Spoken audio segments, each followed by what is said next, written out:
అన్న కొంచెం నువ్వేనా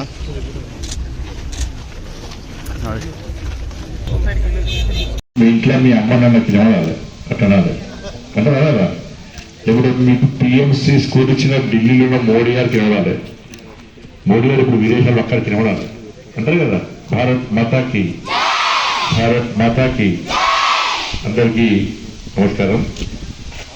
వేదికమైనటువంటి గౌరవ అధికారులు, గౌరవ ఉపాధ్యాయులు, విద్యార్థులు, గ్రామ పెద్దలు, మా పార్టీ నాయకులు, కార్యకర్తలు, పాత్రికేయ మిత్రులకు అందరూ కూడా హృదయపూర్వక నమస్కారాలు. ఇలా వెంకట్రావుపేట జెడ్పీఎస్ఎస్ స్కూల్లో పిఎంసిలో ఈ వెంకట్రావుపేట జెడ్పీహెచ్ఎస్ స్కూల్ సెలెక్ట్ అయింది కాబట్టి ఒకసారి చూసుకోవడం అని చెప్పి అటల్ టికరింగ్ ల్యాబ్ను కూడా చూసుకోవడం ప్రారంభోత్సవాలు చేద్దామని చెప్పి ఈరోజు రావడం జరిగింది. నరేంద్ర మోడీ గారు ప్రధానమంత్రి అయిన తర్వాత మీరు ఎక్కడ పర్యటనకు వెళ్ళినా కూడా మనం పిఎంసి స్కీమ్ కింద అనేక స్కూళ్ళను మనం ఏర్పాటు చేసినాం. ఆ స్కూళ్ళను విజిట్ చేయడం, ఆ స్కూళ్ళ నిర్వహణ ఏ విధంగా ఉందో చూసి రావాలని చెప్పి నరేంద్ర మోడీ గారు మా ఎంపీలందరినీ ఆదేశించడం జరిగింది. దానిలో భాగంగా భీమవరం, అదేవిధంగా మేడ్పల్లి మండలంలో అనేక అభివృద్ధి కార్యక్రమాలు ప్రారంభోత్సవ సందర్భంగా మీ అందరినీ చూడడానికి, ఈ స్కూల్ను చూడడానికి ఈరోజు ఇది రావడం జరిగింది. ఇవాళ మనం చూస్తున్నాం ప్రైవేట్ స్కూళ్లకు ధీటుగా ప్రభుత్వ పాఠశాలను తయారు చేయాలని చెప్పి ఒక దృఢ సంకల్పంతో నరేంద్ర మోడీ గారి ప్రభుత్వం కష్టపడి పనిచేస్తున్నారు. ఇప్పుడు గత ప్రభుత్వము ఈ విద్యకు బడ్జెట్ ఎంత కేటాయించిందంటే 68,000 కోట్ల రూపాయలు మాత్రమే గత ప్రభుత్వాలు ఈ విద్యకు బడ్జెట్ కేటాయించారు. నరేంద్ర మోడీ గారి ప్రభుత్వం గత సంవత్సరం ఒక్క ఏడాదికే 128,000 కోట్ల రూపాయలను కేటాయించింది. డబుల్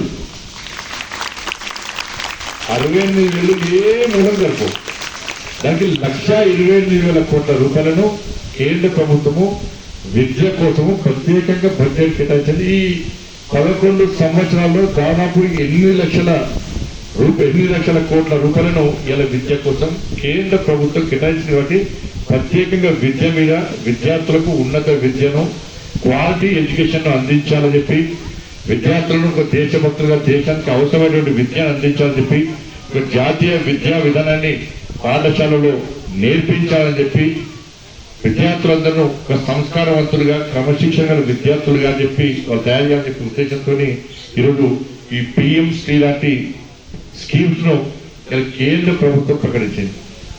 ఇలా ప్రైవేట్ పాఠశాలలో ఉండదు, గవర్నమెంట్ పాఠశాలలో మీకు మంచి ఏంటంటే ఇవాళ ఉపాధ్యాయులు అందరూ కూడా ఎంఈడీలు, బీఈడీలు, డిగ్రీలు అర్హత ఉన్నటువంటి సెలెక్ట్ అయిన ఉపాధ్యాయులు మీకు కోచింగ్ ఇస్తారు, చదివిస్తారు. ఇలా ప్రైవేట్ పాఠశాలలో చదువు ఉందా లేదా అని చూడరాదు. ఎవరు తక్కువ శాలరీ తీసుకుంటే వాళ్ళకు ఉద్యోగాలు ఇస్తున్నారు వాళ్ళు. కానీ మన పాఠశాల, ప్రభుత్వ పాఠశాలలో చదువు చెప్పేటువంటి ఉపాధ్యాయులందరూ కూడా వాళ్ళు అనుభవజ్ఞులు, మంచి ఆలోచన ఉండి వాళ్ళలాగానే విద్యార్థులను తయారు చేసి ఆలోచనతో అనేక మంది ఉత్తమైన ఉపాధ్యాయులు పాఠశాలలో పనిచేస్తున్నారు, ప్రభుత్వ పాఠశాలలో పనిచేస్తున్నారు. కానీ దురదృష్టం ఏంటంటే ఉపాధ్యాయులు ఉన్నారు కానీ అటెండర్ లేరు. మీకు అటెండర్ ఉన్నారు మీకు. ఇది ఆ ప్రభుత్వమైనా ఈ ప్రభుత్వం వచ్చినా ఎవరు వచ్చినా ఇలా ఉపాధ్యాయులు, ప్రధాన ఉపాధ్యాయులే ఇలా వాళ్ళే ఊడ్చుకోవాలి, వాళ్ళే దూడ్చుకోవాలి, వాళ్ళే దుక్కుకోవాలి, వాళ్ళే గంట కొట్టుకోవాలి, అన్ని వాళ్ళే చేసుకోవాలి పరిస్థితి. ప్రభుత్వాలు మారినాయి కానీ విద్యా వ్యవస్థలు మార్చేటువంటి ప్రయత్నం చేస్తలేదు, చేసే ఆలోచన వాళ్ళకి లేదు. 24 గంటలు ఓడుకొని దిక్కుకోవడం తప్ప ఏం లేదు. కానీ కేంద్ర ప్రభుత్వం మాత్రం ఇలా దేశవ్యాప్తంగా విద్యా వ్యవస్థను మార్చే ప్రయత్నం చేస్తా ఉన్నారు.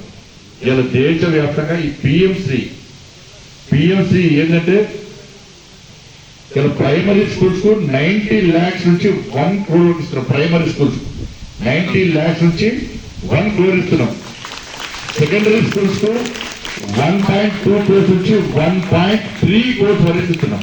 సెకండరీ స్కూల్స్ ఇలా సీనియర్ సెకండరీ స్కూల్స్ 2 crores నుంచి 2.25 lakhs దాకా ఒక్కొక్క స్కూల్కి ఇస్తున్నారు కదా. దీనివల్ల ఏంటి, ల్యాబ్స్ పెట్టుకోవచ్చు, పాఠశాల బిల్డింగ్ తీసుకోవచ్చు, దాంతోపాటు ఇక్కడ కనీస సౌకర్యాలు, ఇండోర్ స్పోర్ట్స్ కానీ అవుట్డోర్ స్పోర్ట్స్ కిట్స్ కానీ ఇట్లా అన్ని వసతులను కల్పించుకోవాలనే ఉద్దేశంతో ఆ పాఠశాలకి ఇలా నిధులు కేటాయించే ప్రయత్నం కేంద్ర ప్రభుత్వం చేస్తున్నారు. దేశవ్యాప్తంగా 14,500 పాఠశాలను పిఎం స్కీకి చేర్చాలని చెప్పి కేంద్ర ప్రభుత్వం నిశ్చయింది. 14,500 పాఠశాలలు దేశవ్యాప్తంగా. దాని ఇప్పటికే 1,376 స్కూళ్లను ఎంపిక చేస్తాం ఆల్రెడీ. 1,376 స్కూళ్లను ఎంపిక చేస్తాం ఆల్రెడీ. తెలంగాణ రాష్ట్రంలో 832 స్కూళ్లు 832 స్కూళ్లు ఇలా పిఎం శ్రీ కింద ఇవాళ కేంద్ర ప్రభుత్వం యొక్క సహాయ సహకారం పొందుతున్న విషయం మనం గుర్తించాలి. కొన్ని నవోదయ పాఠశాలలు కానీ, సైనిక్ స్కూల్స్ కానీ, కేంద్రీయ విద్యాలయాలు కానీ ఇలా కేంద్ర ప్రభుత్వం ఆంధ్రప్రదేశ్ విద్యా సంస్థలన్నీ కూడా పకడ్బందీగా ఒక మంచి వాతావరణంలో అన్ని సౌకర్యాలతో ప్రారంభించడం జరిగింది. దాంతోపాటు కేంద్ర ప్రభుత్వం ఇచ్చినటువంటి పిఎంశ్రీ స్కూల్లో జరిగినటువంటి పాఠశాల జెడ్పీఎస్ఎస్ పాఠశాలను కూడా సందర్శించడం జరిగింది. ముఖ్యంగా మేడ్పల్లి మండలంలో 1,58,00,000 ఈజీఎస్ నిధులతో 1,58,00,000 ఈజీఎస్ నిధులు, భీమారం మండలంలో 2,29,00,000 ఈజీఎస్ నిధులతో వాళ్ళ అభివృద్ధి కార్యక్రమాలు, రోడ్స్, దాంతోపాటు ప్రధానమంత్రి గ్రామీణ సడక్ యోజన కింద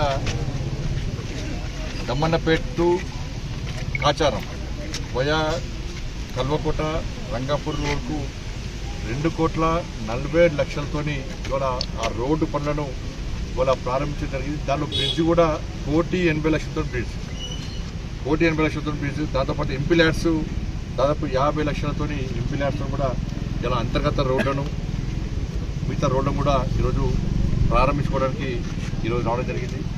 ఇలా కేంద్ర ప్రభుత్వం ఇలా కరీంనగర్ పార్లమెంట్ నియోజకవర్గంలో ఈజీఎస్ సంబంధించి మ్యాక్సిమం అన్ని గ్రామ పంచాయతీలకు కూడా ఈజీఎస్ ద్వారా అనేక ప్రాంతాల్లో రోడ్లను వేసే ప్రయత్నం చేశాను.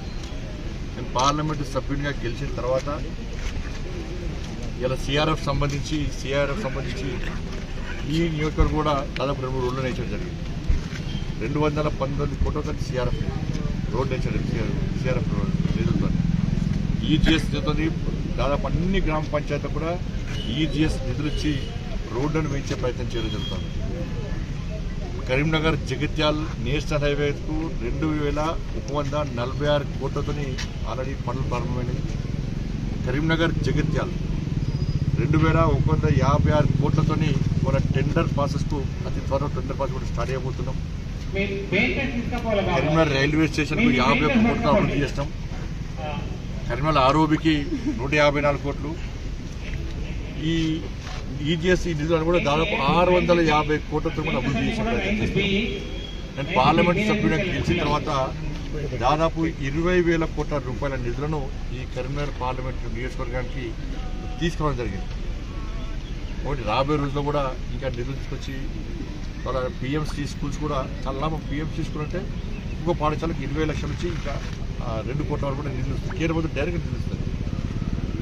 ఇట్లా అనేక రకాల అభివృద్ధి చేసే ప్రయత్నం చేస్తున్నాం. తప్పకుండా రాజకీయాల గురించి ఎక్కడ మాట్లాడకుండా, రాజకీయాల తావు లేకుండా అభివృద్ధి కార్యక్రమంలో అందరం కలిసిమెలిసి ముందుకు పోయే ప్రయత్నం చేస్తున్నాం. నిన్న హుజాబాద్లో కూడా స్థానిక శాసనసభ్యులు కౌశిక్ రెడ్డి గారితో కలిసి అభివృద్ధి కార్యక్రమం ప్రారంభించాం. మన చొప్పదండి నియోజకవర్గంలో కూడా గౌరవ ఎమ్మెల్యే సత్యం గారితో కూడా అభివృద్ధి పనులు ప్రారంభోత్సవం చేసినాం. గతంలో కవంపల్లి సత్యనారాయణ గారితో కూడా మానకోట ఎమ్మెల్యేతో కూడా అభివృద్ధి పనులు ప్రారంభించే ప్రయత్నం చేసినాం. పున్న ప్రభాకర్ గారు నేను కూడా అభివృద్ధి పనులు ప్రారంభించడం మన వర్షం కారణంగా ఇవి వాయిదా పడడం జరిగింది. సో ఎక్కడ పోయినా కూడా రాజకీయాలతో సంబంధం లేకుండా, రాజకీయాలకు తాగకుండా ఇలా కరీంనగర్ పార్లమెంట్ను అందరం కలిసిమెలిసి అభివృద్ధి చేసే ప్రయత్నం చేస్తాం.